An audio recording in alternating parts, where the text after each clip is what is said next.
कटे मिटे सब पीरा, जो सुमिरै हनुमत बलबीरा।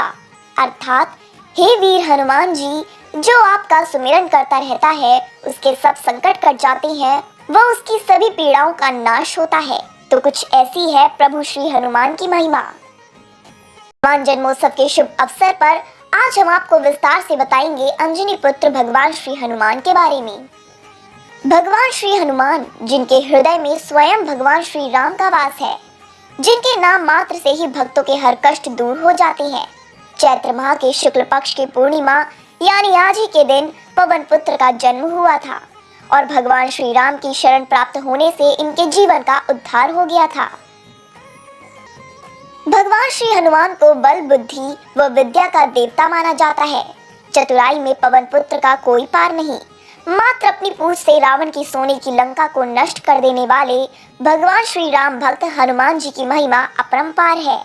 आज के दिन भगवान श्री हनुमान की आराधना करने से उनका आशीर्वाद प्राप्त होता है। वह संकट मोचन हनुमान अपने भक्तों के सभी कष्ट दूर कर मनोकामनाओं को पूरा करते हैं।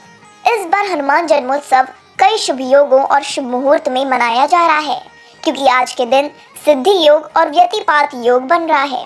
आइए आपको विस्तार से बताते हैं इन दोनों योगों के बारे में। तो प्रथम है सिद्धि योग। सिद्धि योग के स्वामी गणेश जी हैं। इस योग में किए गए कार्य बिना किसी विघ्न बाधा के सफल हो जाते हैं। किसी भी प्रकार की सिद्धि प्राप्ति करने, प्रभु का नाम जपने के लिए यह बहुत उत्तम माना गया है। हनुमान जयंती पर यह योग बनने से बजरंग बली की पूजा अति शुभ फलदायी रहेगी। इस योग में जन्म लेने वाले जातक भले ही ज्यादा धनवान नहीं होते, लेकिन इनके जीवन में अन्न, धन और वस्त्र की कभी कोई कमी नहीं रहती।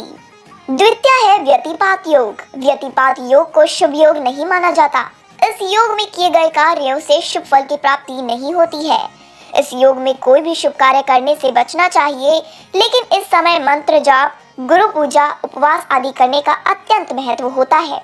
इन दोनों योगों के मिलने से इस बार हनुमान जन्मोत्सव को और भी ज्यादा खास माना जा रहा है। अब भक्तों के लिए ये जानना भी अति आवश्यक है कि भगवान श्री हनुमान जी की पूजा अर्चना किस प्रकार करनी चाहिए। हनुमान जयंती के दिन जातक को ब्रह्म मुहूर्त में उठना चाहिए। इसके बाद घर की साफ सफाई करने के बाद गंगा जल का छिड़काव कर घर को पवित्र कर लें। स्नान आदि के बाद हनुमान मंदिर या घर पर पूजा करनी चाहिए। पूजा के दौरान भगवान हनुमान जी को लाल सिंदूर और चोला अर्पित करना चाहिए। मान्यता है कि चमेली का तेल अर्पित करने से हनुमान जी प्रसन्न होते हैं। पूजा के दौरान सभी देवी देवताओं को जल और पंचामृत अर्पित करें। अब अबीर, गुलाल, अक्षत, फूल, धूप दीप आदि लगाकर पूजा करें। आटे को घी में से कर गुड़ मिलाए हुए लड्डू, जिन्हें कसार के लड्डू भी कहा जाता है, उनका भोग लगाने से पवन पुत्र अधिक प्रसन्न होते हैं। भगवान श्री हनुमान को भोग में तुलसी का पत्ता अवश्य अर्पित करें। हनुमान चालीसा का पाठ इस दिन अवश्य करें। आरती के पश्चात प्रसाद वितरित करें। तो इस प्रकार विधिवत रूप से पूजा करने से शीघ्र अतिशीघ्र भगवान श्री हनुमान प्रसन्न होंगे। वह आपके हर दुख, संकट, कष्ट व बाधाओं का नाश करेंगे। आइए अब जानते हैं पवन पुत्र मारुति की कथा के बारे में, जो कि काफी प्रचलित है।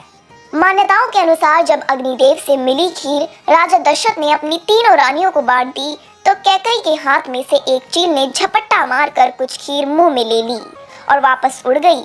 चील जब उड़ती उड़ती देवी अंजना के आश्रम के ऊपर से उड़ रही थी, तो माता अंजना ऊपर देख रही थी।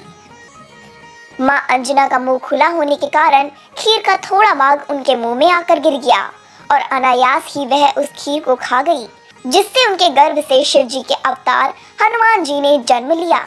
चैत्र मास की पुण्यतिथि पूर्णिमा के मंगलवार के दिन जनेऊ धारण किए हुए हनुमान जी का जन्म हुआ और तभी से ही हनुमान जी का जन्मोत्सव बड़ी धूमधाम से मनाया जाता है।